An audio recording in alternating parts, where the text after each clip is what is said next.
Thank you जनाब speaker. मैं जो हमारी ट्रेजरी बैचेस और अपोजिशन की जॉइंट रेजोल्यूशन है, एक इंसान स्टेटमेंट जो इंडिया के वजीर दिफा की तरफ से जो आई है, राजनाथ की तरफ से, मैं समझता हूँ ये उनका बयान एक पॉपुलर स्टंट के तौर पे उन्होंने इस्तेमाल किया है, क्योंकि जो यहाँ पे उनकी जो प्रीवियस जो मौक़े हक में जो उनकी रुसवाई हुई और उनके जो जहाज़ गिरे, जो उनकी एग्रेशन को पाकिस्तान ने जो मुंहतोड़ जवाब दिया, और उसके बाद फिर अगेन इसकी वही जो जहाज़ दुबई में वो करतब दिखाते हुए गिर पड़ा, और उसके बाद इंडिया में एक बहुत मैसिव लेवल पे मोदी के और उसकी गवर्नमेंट के खिलाफ एक क्रिटिसिज्म वहां पे स्टार्ट हुआ अक्रॉस द इंडिया। अब उसने जो बात की है, मैं समझता हूं कि उसने एक तारीख के साथ एक मजाक किया है। उसने एक ऐसी जाहिलाना पागलपन पे मबनी उसने स्टेटमेंट दी है कि सिंध जो है वो इंडिया का हिस्सा हो सकता है और हमेशा रहा है। अब उसको पागल को पता नहीं है, उसने तारीख नहीं पढ़ी, उसने महात्मा गांधी को भी नहीं पढ़ा, उसने जवाहरलाल नेहरू की डिस्कवरी ऑफ इंडिया को भी नहीं पढ़ा उसने, और उसने x Indian president Radha Krishna को भी नहीं पढ़ा। जनाब स्पीकर, हकीकत यह है कि सिंध एक हकीकत है। सिंध आज की हकीकत नहीं है। सिंध आज से 6000 साल पहले जितनी इंसानी तारीख पे जितनी भी किताबें लिखी गई है, जो सिविलाइजेशनल हिस्ट्री आज जो मौजूद है, सरफेस्ड है दुनिया में, वो प्रूविन है, उसमें सिंध 6000 साल पहले था। और सिंध था इस हमारी जो सिंधु जो लाइफ लाइन है इस पाकिस्तान की, जिसपे उन्होंने गनाउनी साजिश की हमला करने की, ये उसके दम से वो तहजीब कायम हुई।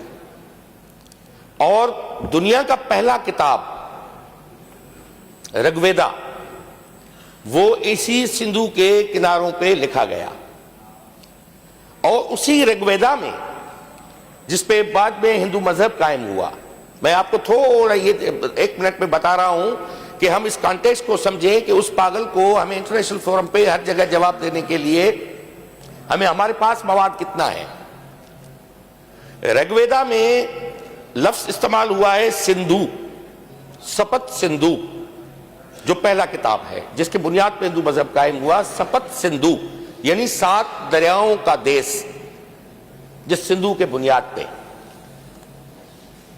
बाद में वो सिंधु लफ्ज चलता हुआ जब पर्शियंस आए 6th सेंचुरी BC में, पर्शियन का रूल यहां पे स्टार्ट हुआ, तो उन्होंने लफ्ज उन्होंने प्रोनाउंस किया हिंदू, सीन की जगह पे उन्होंने प्रोनाउंस किया हिंदू।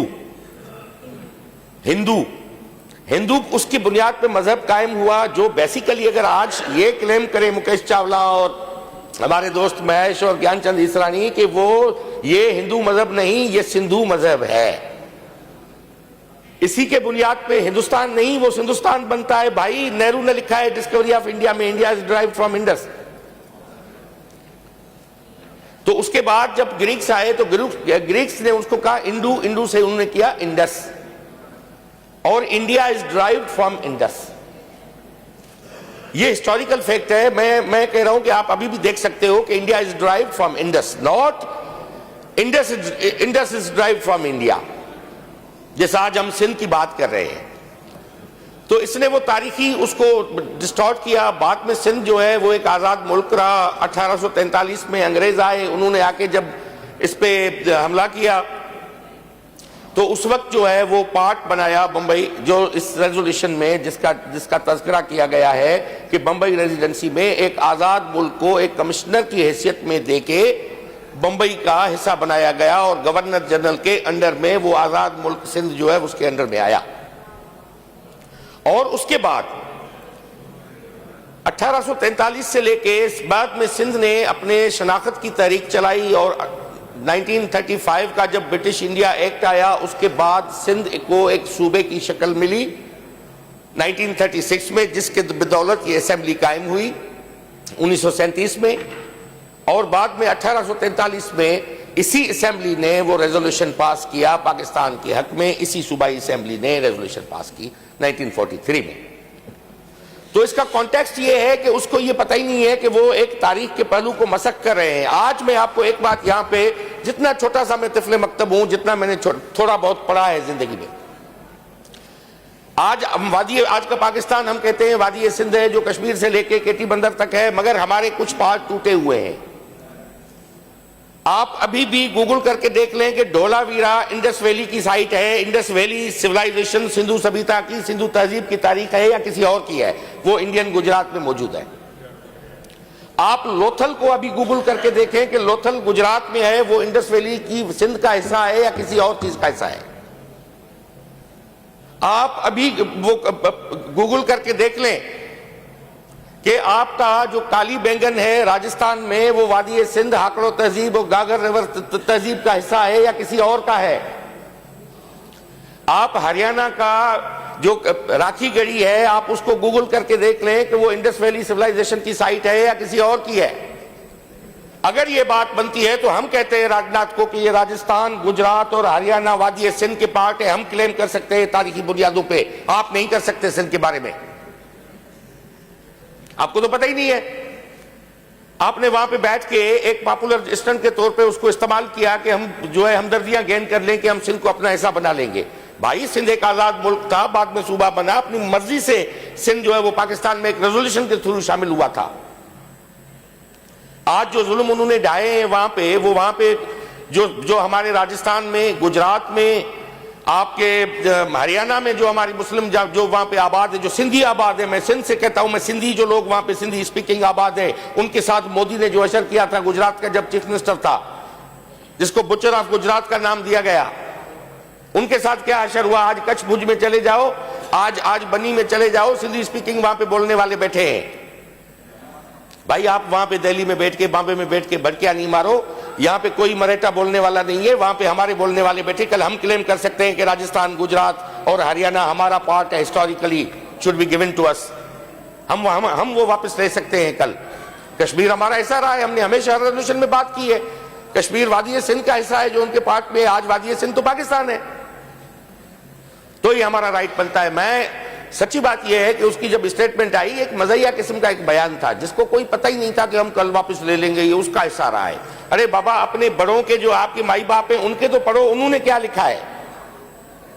ये इंडिया नाम तो ब्रिटिश दौर में आके उसको इंडिया नाम दिया गया, ये हमेशा पहले तो इंडस ही काउंट होता था।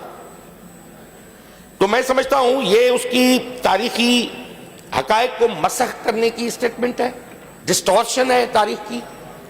और उन्होंने, हम यहाँ पे जो वादी सिंध के जो लोग हैं, जो कश्मीर से लेके केटी बंदर तक, उनकी उन्होंने दिलादारी की है। ये तारीखी हकायक को उन्होंने तोड़ मरोड़ के पेश किया है।